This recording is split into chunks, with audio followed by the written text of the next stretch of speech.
he do?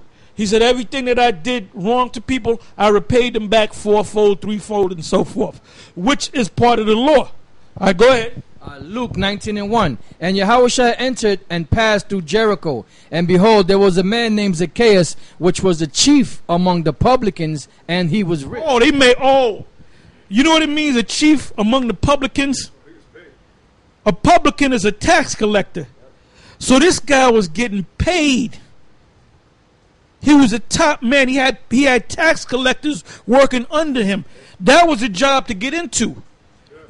Two things happened if he was a publican.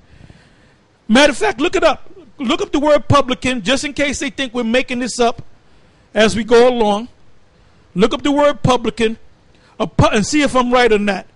A publican was a tax collector for the Romans, and they had Israelites collect taxes of other Israelites. And you know who was most hated? Them publicans, man. They hated him. And guess what? Matthew, which was, we read that in the book of Luke, but Matthew, one of the disciples of the Lord, was a publican. So when he first came in the fold, they kind of looked at him like, you know, this guy's a damn tax collector. They hated the tax collector. They hated the publican. All right, go ahead, read that, brother.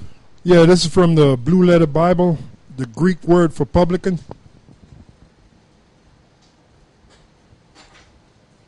Telones. Architelones. It says a chief of tax collectors, chief publican. That's it. Yeah, that's it. A tax collector, and it said he was very rich.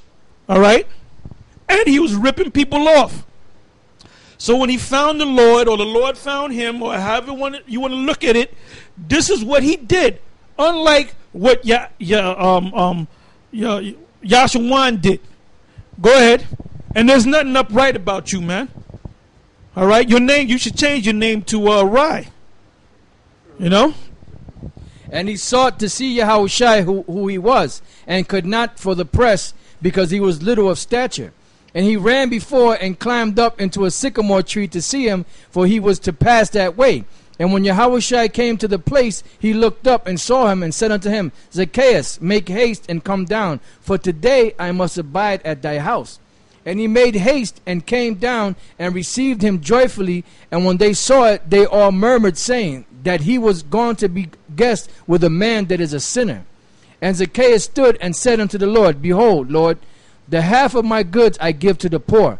And if I have taken anything from... Something that you didn't do, Yashawan, you know, when the day that you called yourself stepping, as you're going to say it yourself, was the same time when you was brought before the judgment for ripping people off. And you didn't give a dime back to none of them brothers. Go ahead. And Zacchaeus stood and said unto the Lord, Behold, Lord, the half of my goods I give to the poor. And if I have taken anything from any man by false accusation... If I took anything from any man by false accusation, in your case, the sack days.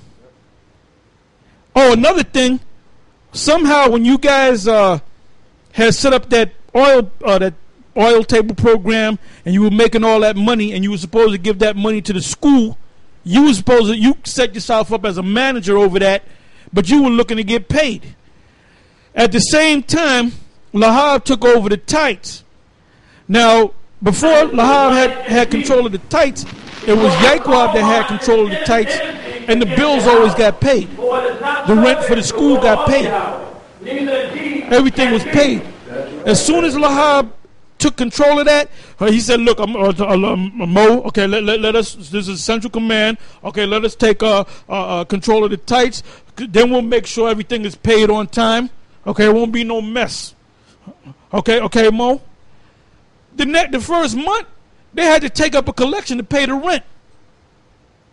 The second month, the same thing. So Mo came to me saying, where's all them tights? We ain't making no money. So I said, well, who's in charge of the tights? Laha. I said, well, that's your answer, Mo. He's pocketing that money, man. He's pocketing that money. So I made a suggestion. Well, basically it was me, and Mo talking in the car going back up from the camp with some other brothers, and we were kind of, thinking out loud as to the best way to deal with this situation. I don't know if I came up with it or partially came up with it, but we came up with the idea of, because we had a lot of camps back there, and they were big camps, we came up with the idea of let every camp leader be in charge of the tights going to the school. In other words, if I have 25 men, all my men should be working or making some form of money, and I'm supposed to make sure that they give up the 10%, and then went to the school, to Marshall or whatever, for them to take care of bills and do whatever they're gonna do with it. That wasn't my problem. That wasn't my business. What they did with the 10%. Yashawan, if he had whatever amount of men he had in his camp, they were supposed to all give their 10% to Yashawan. Actually, I appointed someone to take charge of that, which was Tizapawan, which he's still down with Comfy, I believe. And I said, look, brother, you deal with, I don't want to touch the money. You take the tights. When you get the tights, you record it. You give it to Yaikwab or Mo, or give it to the school. The first week that happened, because I wasn't concerned about how much tights was collected from my camp. Just take the money, write it down, and pass it on to them. I don't want to have nothing to do with it. All right. They had a council, and they said, Tahar, stand up. Give this brother a hand clap. This brother's camp, this is the first week of the tights being collected by separate camps.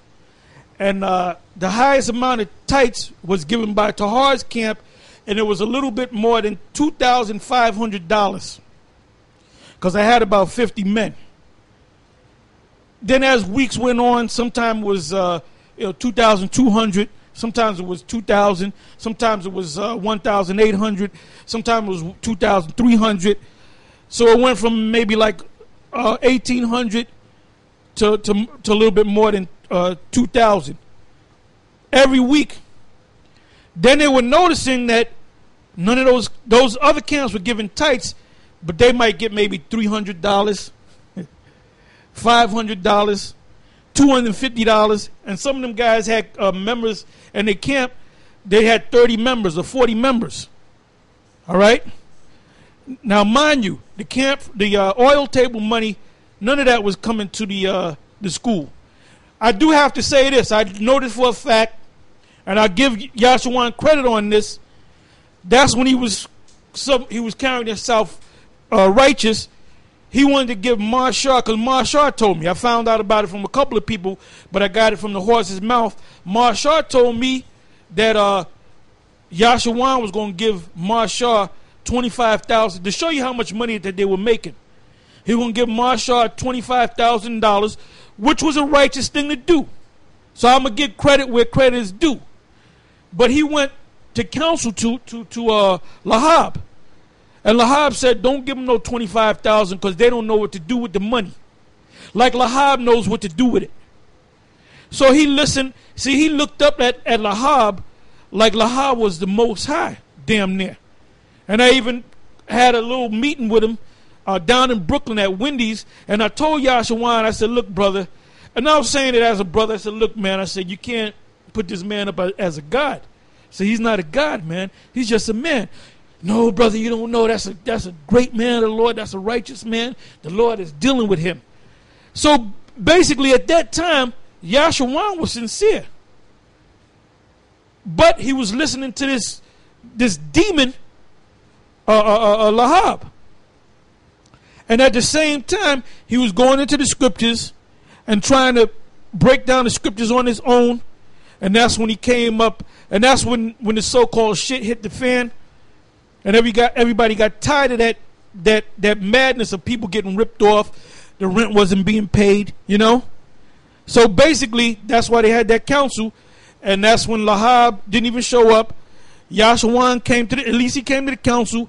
Even Yohana came to the council. And if I can remember correctly, Yohana played the humble role.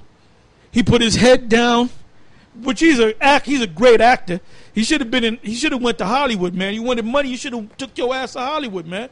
You would have put Denzel out of business. You did that. I'm wicked.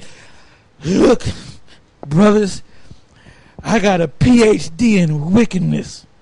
So he played that humble role, and I'm looking at this guy. I said, well, okay, good. You got a PhD in wickedness, all right? Well, when you going, re-up with these brothers, huh? Well, they went to the council. Benjamin Mike, his only reply was, forgive, brother. Forgive.